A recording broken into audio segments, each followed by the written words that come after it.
Hello everyone, my dear student, welcome again. I am Dr. S.P. Gupta और आज की video में हम जो हमारा मॉड्यूल 1 मैट्रिसेस चल रहा है, इस मॉड्यूल 1 में हम टॉपिक ले रहे हैं eigen values and eigen vectors find करना किसी मैट्रिक्स में से। ये टॉपिक बहुत ही इम्पोर्टेंट टॉपिक है। कैसे हम किसी मैट्रिक्स में, स्क्वायर मैट्रिक्स में से आइगन वैल्यूज और आइगन वेक्टर्स को निकालते हैं, इन दोनों का एक दूसरे से क्या कनेक्शन होता है, कैसे ये फाइंड किए जाते हैं और इन दोनों को कैसे डिफाइन किया जाता है। तो इस लेक्चर में और इससे कमिंग जो इसके वीडियो लेक्चर बनेंगे उसमें आप लोग इनके प्रोसेस को समझेंगे, क्लियरली आप समझेंगे। जैसे मैं इस वीडियो लेक्चर में डिफाइन करूंगा सबसे पहले कि आइगन वैल्यूज क्या होती हैं, आइगन वेक्टर्स क्या होते हैं, ये डिफाइन करूंगा आपको।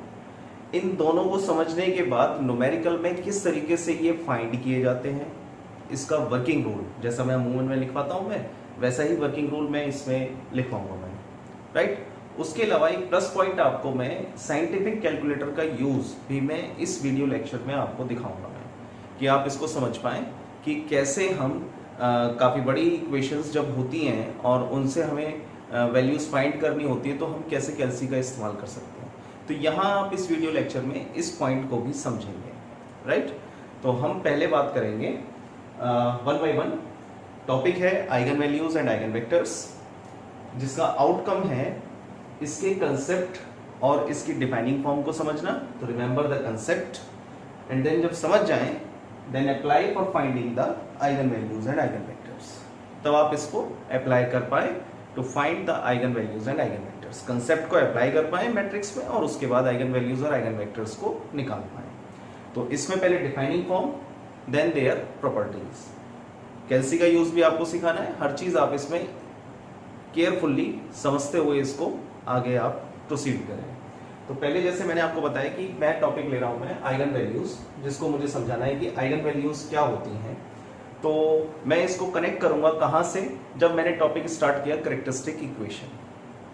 तो कैरेक्टरिस्टिक इक्वेशन को जब मैंने स्टार्ट किया तो कैरेक्टरिस्टिक इक्वेशन में मैंने आपसे कहा कि कैरेक्टरिस्टिक इक्वेशन डायरेक्ट नहीं मिलेगी, पहले आपको चाहिए characteristic matrix, then characteristic polynomial and then उस पॉलिनोमियल को 0 के बराबर रख देंगे तो you find characteristic equation. Clear. अभी यहां पर क्लोज नहीं हुआ। क्लोज से मेरा मीनिंग क्या है कि कैरेक्टरिस्टिक इक्वेशन के बाद आपने इस फॉर्म को क्लोज नहीं किया। कैरेक्टरिस्टिक इक्वेशन से क्या मिली, एक लैम्डा में एक इक्वेशन आपको मिली है ना। अब अगर इस इक्वेशन के रूट्स निकाल दें तो रूट्स की जो वैल्यू आई वो value is called the eigen values. तो डेफिनेशन क्या बनी इसकी, इसकी डेफिनेशन ये बनती है the roots of the characteristic equation. Characteristic equation क्या थी, mod of a minus lambda I equals to 0। इससे आपको कैरेक्टरिस्टिक इक्वेशन मिलती थी। तो कैरेक्टरिस्टिक इक्वेशन के रूट्स इज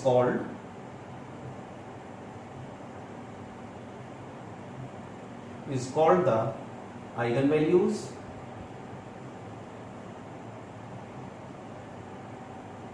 और कैरेक्टरिस्टिक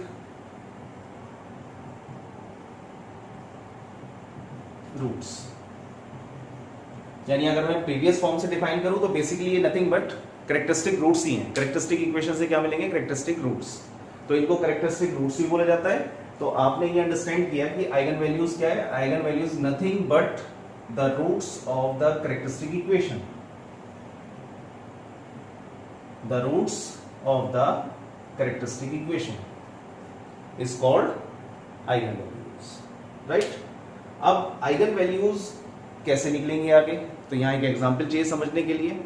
तो एग्जांपल के साथ साथ फिर क्या आएंगी चीजें कि कैलसी को कैसे इस्तेमाल करें। तो यहाँ मैं कैलसी के इस्तेमाल का यूज बताऊंगा कि जो कैरेक्टरिस्टिक इक्वेशन होती है, जैसे हम एक एग्जांपल लेते हैं, एग्जांपल नंबर 1। इस एग्जांपल 1 में मैंने फॉर एग्जांपल एक कैरेक्टरिस्टिक इक्वेशन लिखी मैंने, lambda cube minus 10 lambda square plus 31 lambda minus 30 equals to 0। मान लीजिए कोई कैरेक्टरिस्टिक इक्वेशन है फॉर एग्जाम्पल, तो कैरेक्टरिस्टिक इक्वेशन जब मैंने लिखी तो अब मैं इसके आपको रूट्स निकाल के बताता हूँ विद द हेल्प ऑफ कैल्सी। तो पहले जरा कैल्सी को समझें आप। कुछ सीरीज फॉर्म कैल्सी की अलाउड है यूनिवर्सिटी एग्जामिनेशन में, जिनमें से एक है fx 100ms, राइट। इस fx ms 100 यूनिवर्सिटी एग्जामिनेशन में अलाउड होगा। बेसिक और भी हैं, वो मैं आपको अपने लिंक में आपको मैं दे दूंगा मैं, जिसमें लिंक में सारे कैल्सी की फॉर्म होंगी, किस किस सीरीज की फॉर्म को आप अप्लाई कर सकते हैं।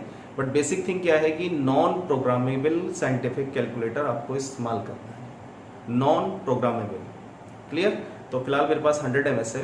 अब इस 100 ms के फॉर्म को समझिए कि मैं इसमें आपको क्या चीज समझाना चाहता हूं मैं, कि ये जो इक्वेशन है कैरेक्टरिस्टिक इक्वेशन, तो मैंने आपसे कहा the roots of the characteristic equation, ये कैरेक्टरिस्टिक इक्वेशन, इसके रूट्स निकालने हैं, और इसके रूट्स जो निकल कर आएंगे that will be called the eigen values of the given matrix, जो भी मैट्रिक्स आपको दी गई है।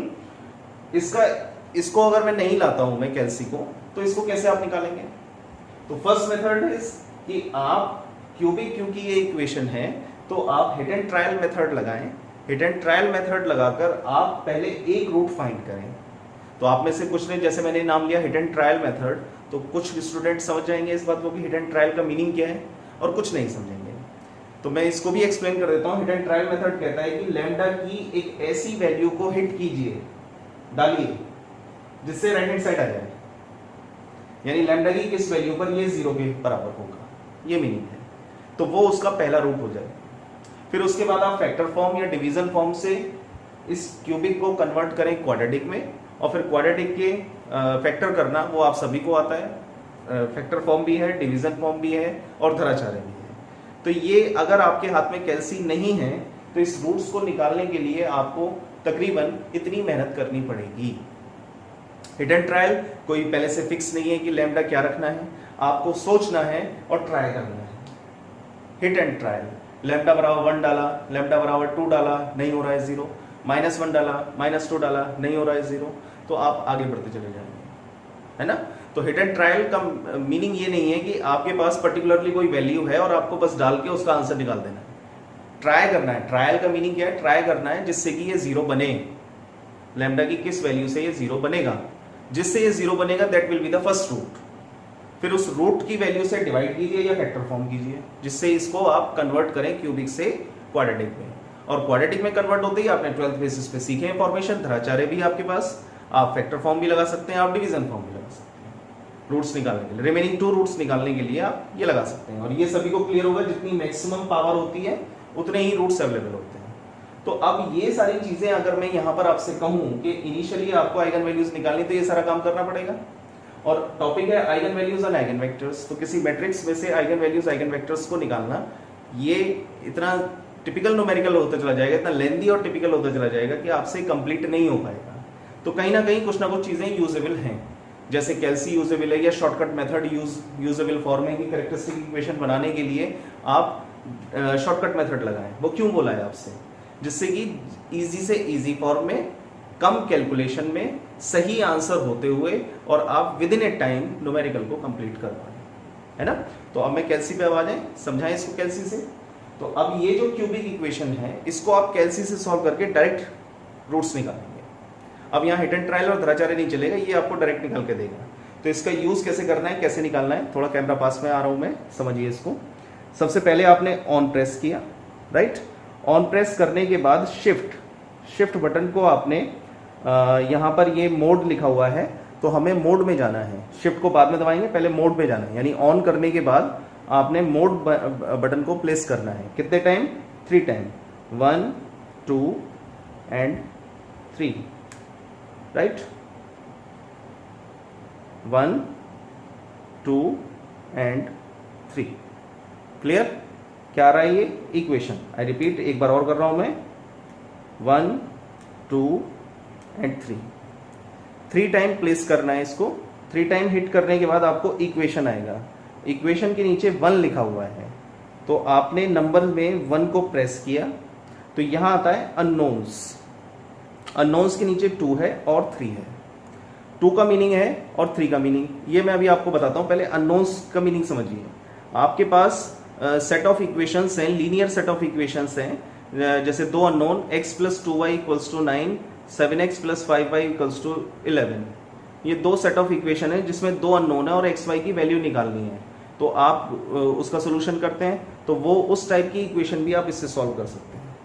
तो यहाँ पर है अननोन्स 2 हो x और y, या अननोन्स 3 हो x y z, उस तरह की इक्वेशन भी आप इसमें सॉल्व कर सकते हैं। लेकिन अभी हमारा सेट ऑफ इक्वेशंस नहीं है, हमारा क्या है, डिग्री, यानी एक क्यूबिक इक्वेशन है, हमें रूट्स निकालने हैं, तो डिग्री पावर वाला है। तो हम ये रिप्लाई वाले बटन को एक बार प्रेस करेंगे राइट वाले फॉर्म में, ये हमने जैसे ही प्रेस किया तो डिग्री आ गया, और डिग्री के नीचे 2 और 3 लिखा हुआ है।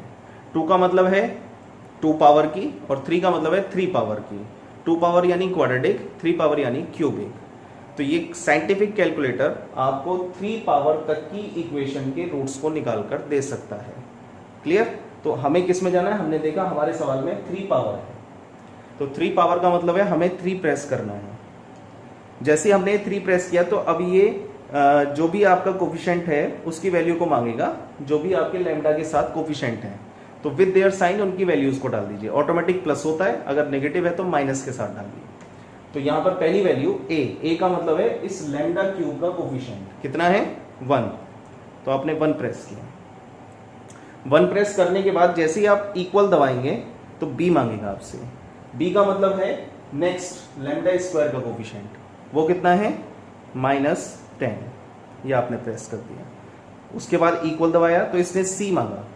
सी का मतलब है लैम्डा, यानी उससे और नेक्स्ट वाला, उसका है 31, तो आपने 31 प्रेस कर दिया। फिर आपने इक्वल दबाया। अब इसने मांगा डी, और डी का मतलब है -30, आपने -30 प्रेस कर दिया। ये चारों वैल्यू प्लेस करने के बाद जैसे ही आप इक्वल दबाएंगे तो यहां लिखा आएगा x1। x1 का मतलब है पहला रूट, तो x1 कितना है, 5। फिर इक्वल दबाया, x2 कितना है, 2। फिर इक्वल दबाया, x3 कितना है, 3। तो 3 रूट है इसमें, 5, 2, 3। ये लैम्डा की वैल्यूज निकल कर आ जाती हैं। मैं इनको लिख देता हूं मैं। तो इससे हमारे पास लैम्डा की वैल्यू आई 5, 2 and 3। These are the roots हैं, वैल्यूज, जिनको हम कहते हैं आइगन वैल्यूज। अब देखिए, अगर एक बार इसको समझ लेंगे तो कितना आसान है। मैं एक बार फिर रिपीट कर रहा हूं, एक दूसरा एग्जाम्पल लेता हूं, उस पर आप चलते हैं कि इसमें हर चीज को समझेगा। दूसरा एग्जाम्पल है lambda cube plus lambda square -21 lambda -45 equals to 0। मान लीजिए दूसरा ये सब है, ठीक है। तो आप इक्वल दबाएंगे, फिर ए आ गया, वही चीज है। अब ए इस बार क्या है, इसका कोफिशिएंट कितना है, 1। आपने 1 प्रेस किया, इक्वल। बी कितना है, फिर +1, आपने 1 प्रेस किया, इक्वल। सी कितना है, इस बार है -21, तो आपने -21 प्रेस कर दिया, इक्वल। डी कितना है, -45, तो -45 प्रेस कर दिया, इक्वल। पहला रूट 5, दूसरा रूट -3, तीसरा रूट नहीं है, यहाँ ए है। Got it?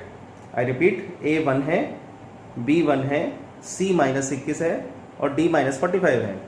तो पहला रूट 5, दूसरा रूट -3, तीसरा रूट नहीं दिखा रहा है। तो कैसी तीसरा रूट इसमें नहीं दिखा रहा है?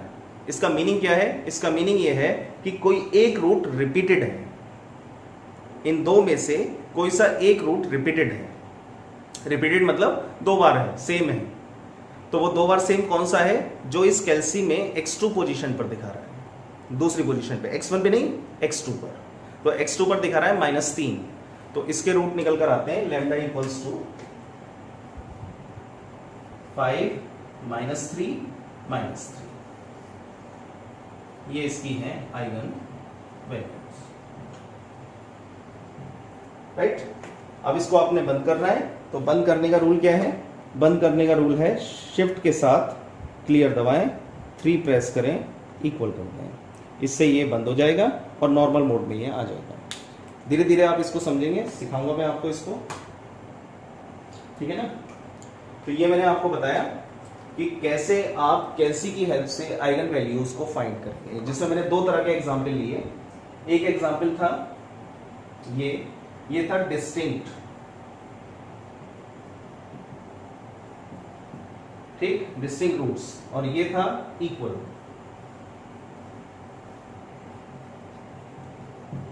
तीसरा एग्जाम्पल भी है, उसको मैं आपको बाद में बताऊंगा मैं। तीसरा एग्जाम्पल है इमेजिनरी रूट्स। इसमें इमेजिनरी रूट्स भी आ जाते हैं। आप इमेजिनरी रूट्स अगर हैं किसी कैरेक्टरिस्टिक इक्वेशन के, तो उनको भी आप फाइंड कर सकते हैं। तो अब आप देखिए कि आपने जैसे ही कैरेक्टरिस्टिक इक्वेशन बनाई, कैलसी उठाया, कैलसी में वैल्यूज को डाला और डालते ही आपको रूट्स मिल गए। तो क्या क्या आपने टाइम सेव किया, रिटर्न ट्रायल मेथड सेव कर लिया, धराचार्य या आप फैक्टर या डिवीजन फॉर्म में अप्लाई करते हो उसको आपने सेव कर लिया, और नेक्स्ट लाइन में ही आपने आइगन वैल्यूज पहला आंसर निकाल दिया। तो आइगन वैल्यूज इस तरीके से निकाली जाती हैं। और दूसरा पार्ट क्या है, आइगन वैल्यूज और कुछ नहीं है, कैले हैमिल्टन थ्योरम आपने किया। कैले हैमिल्टन थ्योरम का स्टेटमेंट कहता है every square matrix satisfy its own characteristic equation. जब तक आपके पास रूट्स नहीं थे, यानी आइगन वैल्यूज नहीं थी, तब तक आपने कैले हैमिल्टन ने इसको कैसे सेटिस्फाई किया, भाई आप उस किसी इक्वेशन को सेटिस्फाई कैसे कर सकते हो, आप उसके रूट्स की वैल्यू निकालें, रूट्स की value satisfy its own characteristic equation. लेकिन कैले हैमिल्टन ने कहा कि आप इसको मैट्रिक्स फॉर्म में कन्वर्ट करके भी सेटिस्फाई कर सकते हैं। जरूरी नहीं है कि आप रूट्स निकाल के ही सेटिस्फाई करें। अब जैसे ये 5 निकला है, आप 5 डालिए 0 आ जाएगा। 2 निकला है, 2 डालिए इसमें लैम्डा की जगह और 0 आ जाएगा। तो eigen values also satisfy its own characteristic equation, right. लेकिन कैले हैमिल्टन ने आइगन वैल्यूज से नहीं बताया। उसने कहा कि मैट्रिक्स इक्वेशन, कैरेक्टरिस्टिक इक्वेशन को अगर मैट्रिक्स इक्वेशन में कन्वर्ट कर दें तो वो सेटिस्फाई करेगी इट्स ओन कैरेक्टरिस्टिक इक्वेशन। इसलिए वो बनी कैले हैमिल्टन थ्योरम।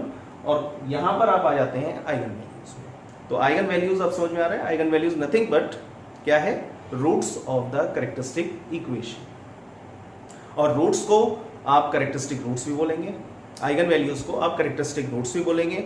निकालने का तरीका मैंने अभी आपको कैलसी से इसको समझाया है। क्लियर हो रहा है ये सारी चीजें। अब हम आते हैं इसकी प्रॉपर्टीज पर कि प्रॉपर्टीज आइगन वैल्यूज की क्या है।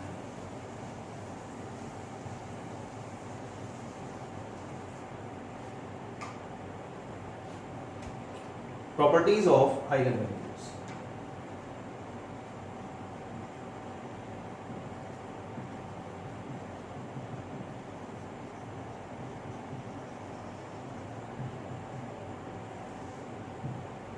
नंबर 1, तो प्रॉपर्टीज को समझने के लिए आपको ये क्लियरली मैंने पहले भी बताया हुआ है कि प्रॉपर्टीज एक शॉर्ट फॉर्म है न्यूमेरिकल में अप्लाई करने का। अगर आपको याद है प्रॉपर्टी तो आप डायरेक्टली उसके वैल्यू को निकाल सकते हैं। और प्रॉपर्टी बेसिकली 2 नंबर के न्यूमेरिकल में यूज की जाती है ना। तो पहली प्रॉपर्टी है N E square matrix A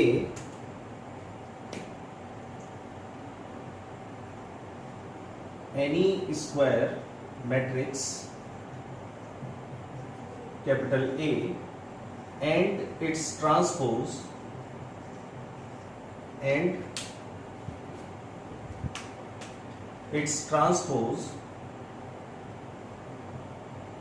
A dash has the same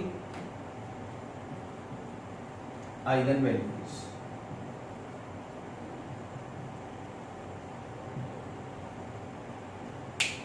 clear.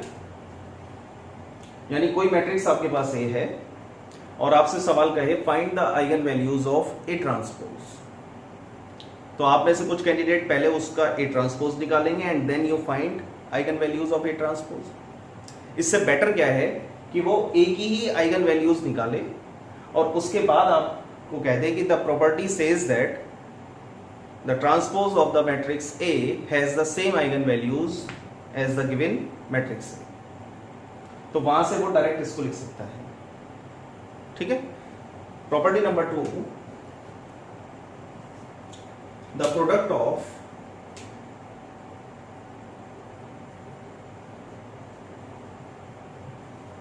Eigen values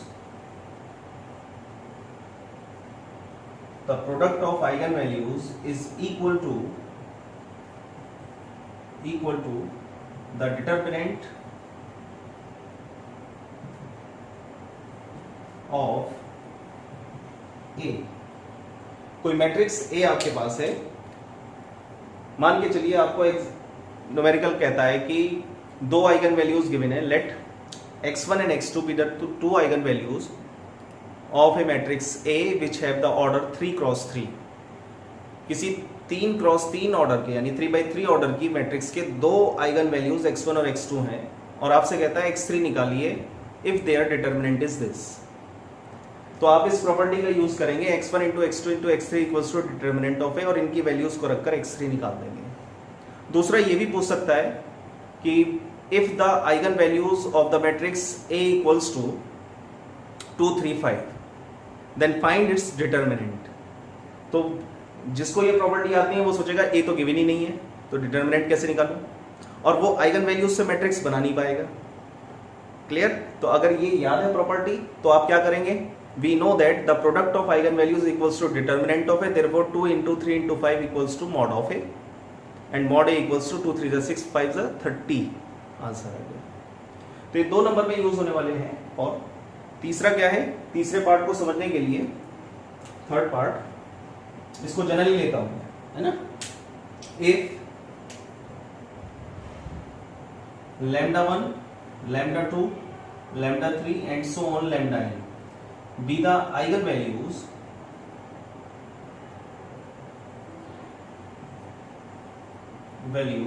of n cross n matrix, then if λ1 λ2 λ3 are the eigenvalues of n cross n matrix, then first part,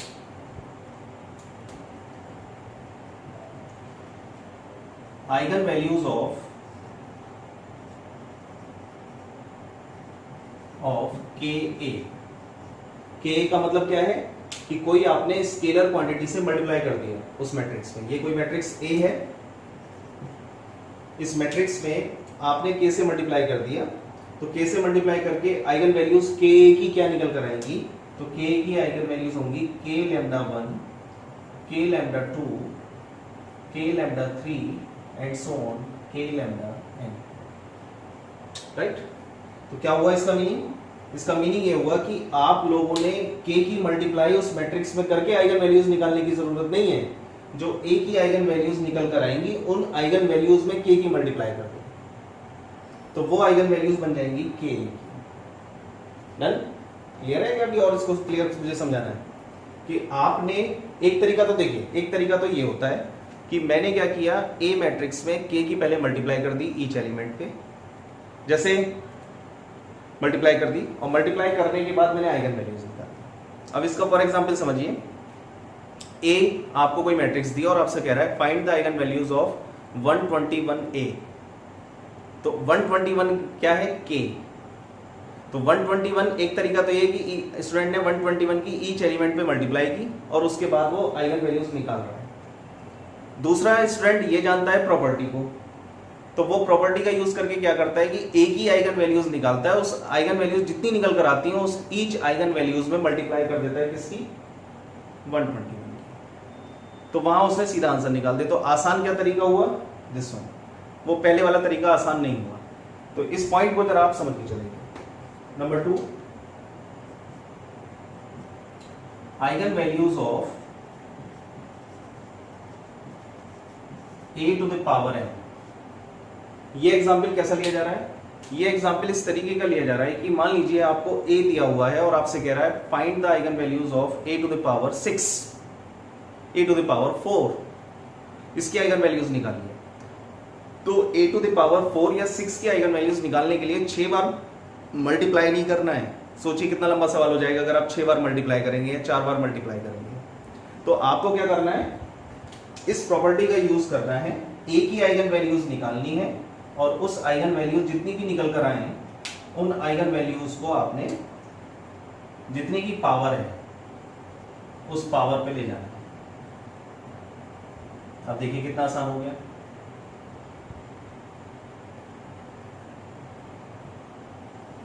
मान लीजिए मेरी 2 3 5 निकल कर आती हैं eigen values, तो 2 की power 6, 3 की पावर 6, 5 की पावर 6। तो ये केवल उन 3 वैल्यूज की पावर 6 किया जो कैलसी से इजीली निकल जाएगा। तो आइगन वैल्यूज पावर की इस तरीके से निकाली जाती है। थर्ड पार्ट है कि अगर आपके पास इनवर्स आ जाए, इनवर्स की पूछ लें, eigen values of A inverse.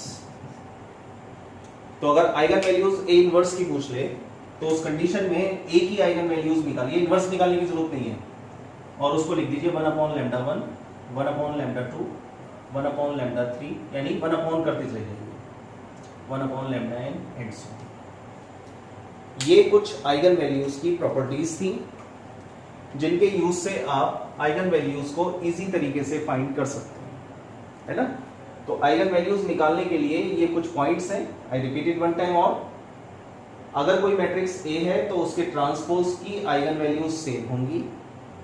Product of eigen values always equals to determinant of A.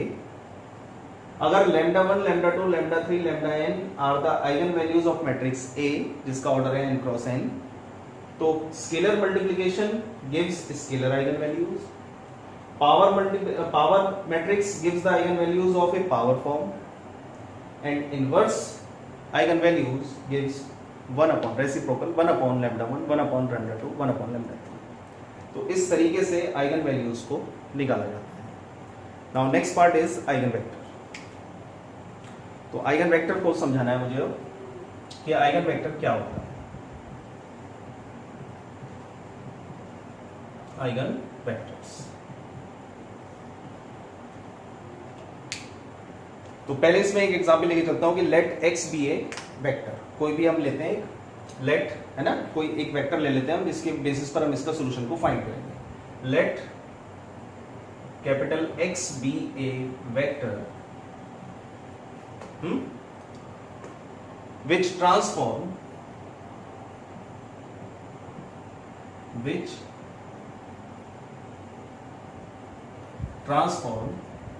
ax into a यानी मैट्रिक्स, x यानी वो वेक्टर, into लैम्डा x, उसकी आइगन वैल्यूज के साथ के कनेक्शन के। वेयर लैम्डा क्या है? लैम्डा इज स्केलर, ठीक। बाय द ट्रांसफॉर्मेशन, किस ट्रांसफॉर्मेशन के according? By the transformation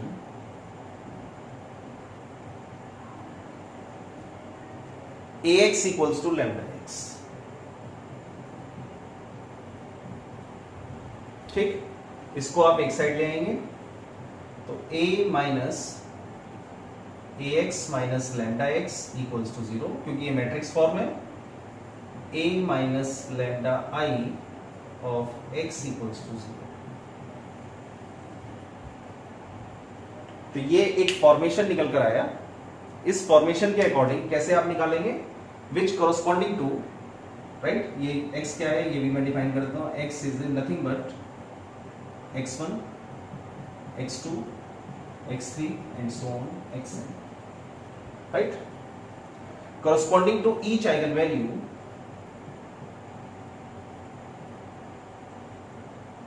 corresponding to each eigenvalues, the corresponding non-zero,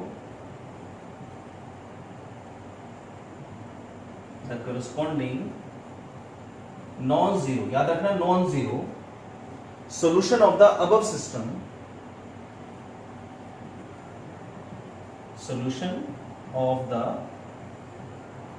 above system, above system कौन सा है? this one. Solution of the above system is known as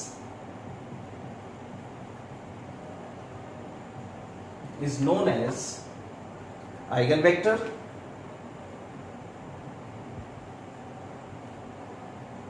or characteristic vector, is known as characteristic vector, which is a homogeneous system,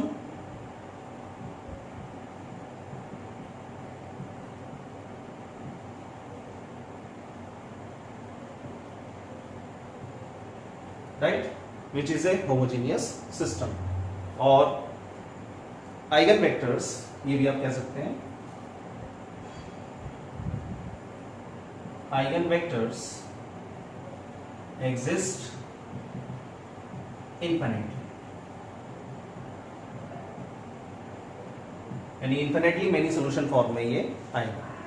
तो यहां मैंने eigen vectors को define किया कि eigen vector में ये एक ऐसा वेक्टर है जो ट्रांसफॉर्म होता है किसी मैट्रिक्स को AX को कन्वर्ट करता है लैम्डा x से।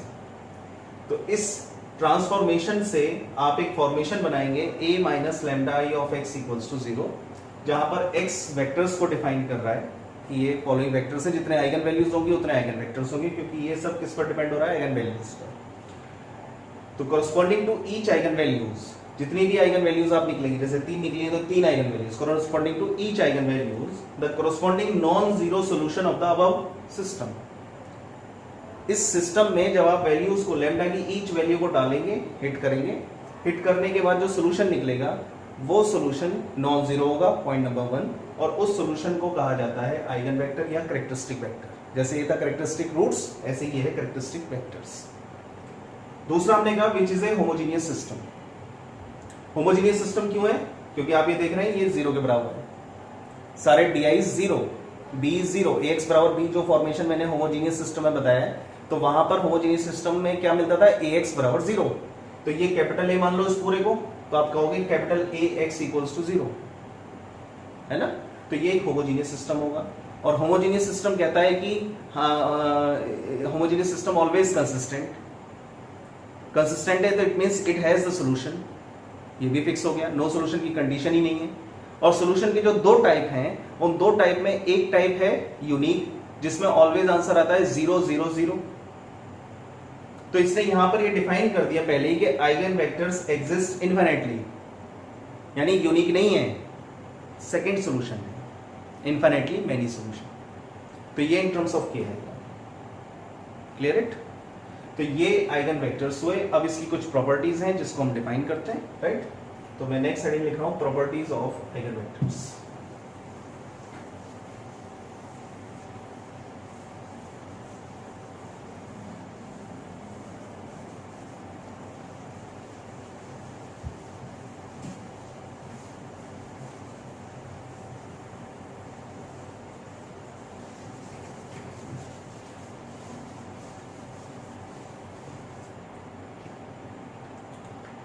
Properties of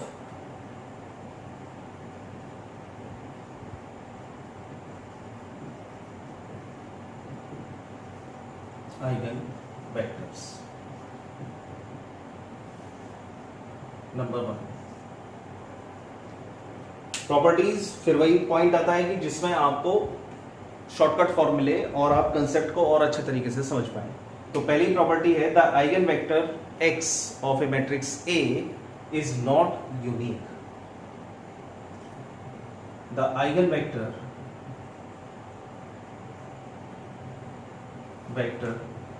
of the matrix A is not unique। क्या डिफाइन किया था मैंने यहां पे, यानी ये यूनिक नहीं आएंगे, यूनिक सॉल्यूशन फॉर्म में नहीं होगा। तो यूनिक सॉल्यूशन फॉर्म में नहीं होगा, यानी 0 0 0 is not the part of the eigen vector, it always gives A infinite many solution. Now the property 2 is if lambda 1 lambda 2 lambda 3, if lambda 1 lambda 2 lambda 3 and so on lambda n be the distinct eigenvalues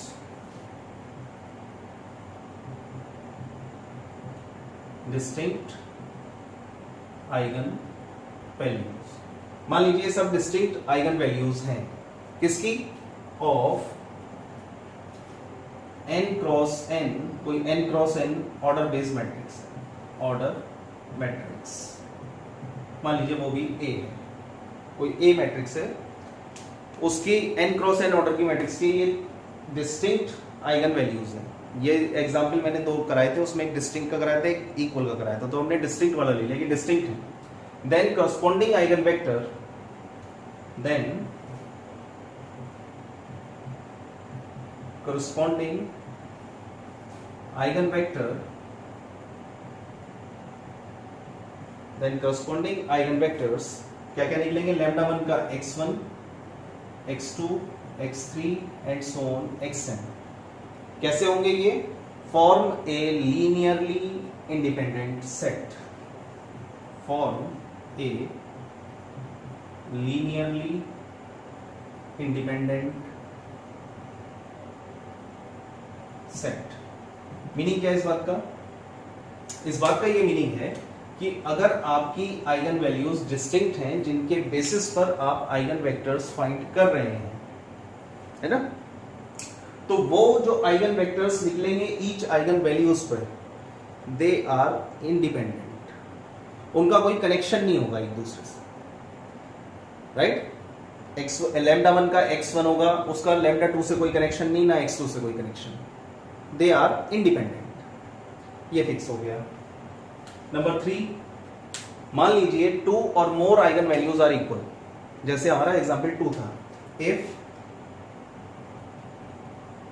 2 और more eigen values are equal, अगर मान लीजिए 2 या 2 से ज्यादा आइगन वैल्यूज equal है, then it may or may not be, it may not be possible to get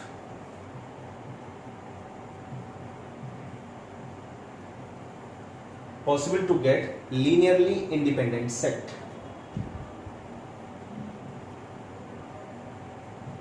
linearly independent eigenvectors, linearly independent eigenvectors corresponding to the equal, corresponding to the equal eigen values। अब इस point को समझिए आप। इस point में आपसे कहा कि जब 2 या 2 से ज्यादा आइगन वैल्यूज सेम हो और उनके आप करस्पॉन्डिंग आइगन वेक्टर्स निकालें, तो पहला ये जरूरी नहीं है, इट मे और may not be possible that कि वो आइगन वेक्टर्स लीनियरली इंडिपेंडेंट हो, ऐसा जरूरी नहीं है। किन पर? Equal eigen values. डिस्टिंक्ट पर तो डेफिनेटली, डिस्टिंक्ट पर तो सेपरेट होंगी, इंडिपेंडेंट होंगी, लेकिन अगर इक्वल आइगन वैल्यूज हैं तो ये जरूरी नहीं है कि वो इंडिपेंडेंट हों। इसका मीनिंग क्या हुआ कि आपको, जैसे मैंने दूसरा एग्जाम्पल लिया था, उस दूसरे एग्जाम्पल में लैम्डा बराबर था 5 - 3 - 3, तो 5 पर तो इंडिपेंडेंट निकल कर आ जाएगा, है ना, इंडिपेंडेंट पाथ पर आपका आइगन वेक्टर निकल कर आ जाएगा। लेकिन -3 जो है, इस -3 पर आप एक ही निकाल पाएंगे, और एक जो निकलेगा उसके इंटरकनेक्शन से, यानी डिपेंडेंसी फॉर्म आएगी, इंडिपेंडेंट नहीं होगा, डिपेंडेंसी फॉर्म से आप तीसरा आइगन वेक्टर निकलेंगे तो 3 ही, जितनी आइगन वैल्यूज होंगी उतने आइगन वेक्टर्स होंगे, अब भले ही वो सेम हो या डिस्टिंक्ट हो, तो ये फॉर्म प्लेस करती है। नेक्स्ट नंबर 4, 2 आइगन वैल्यूज, मान लीजिए किसी उसके 2 आइगन वेक्टर्स हैं आपके पास, 2 eigen vectors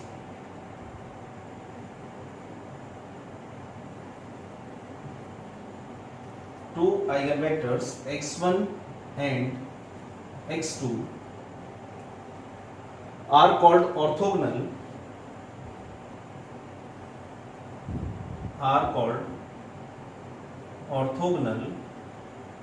if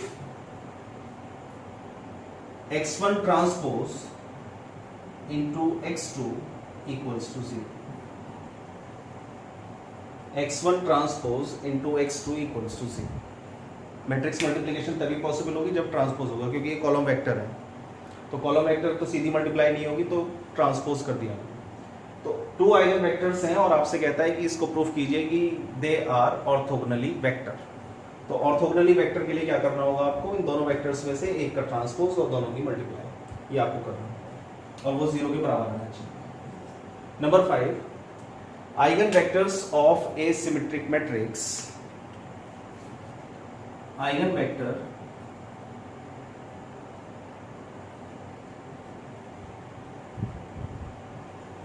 A symmetric matrix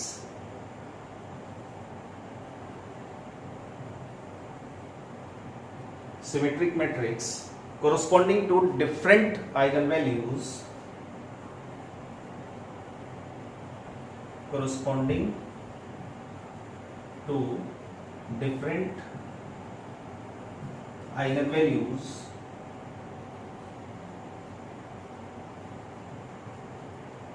are orthogonal.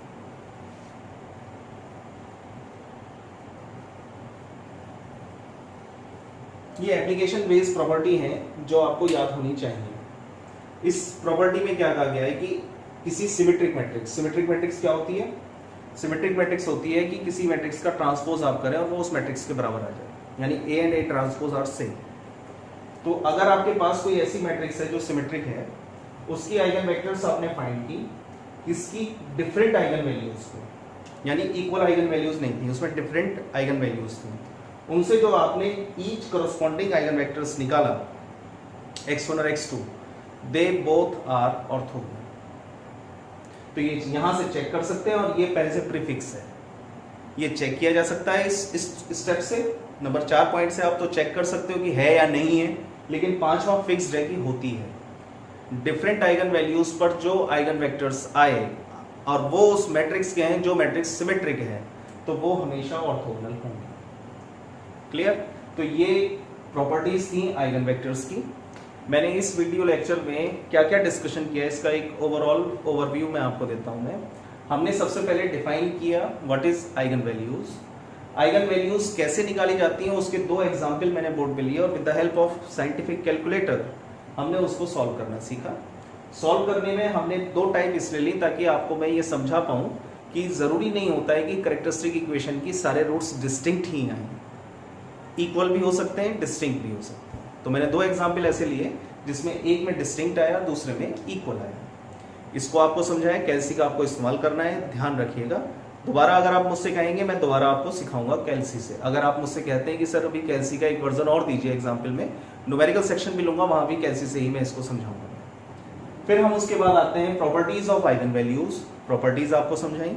उसके बाद हम आते हैं आइगन वेक्टर्स पर कि आइगन वेक्टर्स क्या है। Eigen vectors is nothing but the characteristic vector.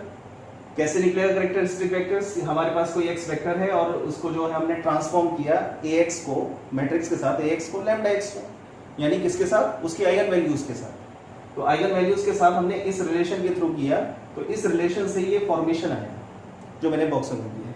तो जब भी आइगन वेक्टर्स आपको निकालनी होगी तो इस फॉर्मेशन का यूज करना है। तो ये फॉर्मेशन किससे बना है? Corresponding to each eigen values, corresponding non zero solution जो इससे मिलेगा वो सोल्यूशन कैरेक्टरिस्टिक वेक्टर कहलाता है। ये एक होमोजीनियस सिस्टम है, राइट हैंड साइड क्योंकि 0 है तो सोल्यूशन आएगा ही, और वो सोल्यूशन कैसा आएगा? इनफाइनाइटली मैनी सोल्यूशन आएगा। इसलिए यहां पर लिखा है कि ये यूनिक नहीं होगा। दूसरा पॉइंट, प्रॉपर्टी का आपको बताया कि अगर आपकी डिस्टिंक्ट आइगन वैल्यूज हैं तो उसके जो कोरस्पॉन्डिंग आइगन वेक्टर्स निकलेंगे दे आर इंडिपेंडेंट। अगर इक्वल आइगन वैल्यूज हैं उन पर आप आइगन वेक्टर्स निकाल रहे हैं तो ये पॉसिबल नहीं है कि ये इंडिपेंडेंट हों। नेक्स्ट में बताया कि ऑर्थोगोनल अगर कोई 2 वेक्टर आपको प्रूफ करने हैं तो उसके लिए फॉर्मेशन यूज करना है x1 transpose into x2 equals to 0। और नेक्स्ट आपको बताया कि सिमेट्रिक मैट्रिक्स की eigen vectors 2 distinct eigen values पे जो निकली हैं दे आर ऑर्थोगोनल। तो इस वीडियो में हमने ये सारा पार्ट कवर किया है। नेक्स्ट वीडियो में मैं पहले वर्किंग रूल आपको लिखवाऊंगा and then we take a numerical. हो सकता है कि इसके 3 पार्ट भी करने पड़े। अगर वर्किंग रूल अगर थोड़ा लेंदी होता है तो मैं तीसरा वीडियो बनाऊंगा। अगर working rule with in time खत्म हुआ तो फिर मैं दूसरे में ही न्यूमेरिकल को पिक करूंगा। ठीक है, थैंक यू।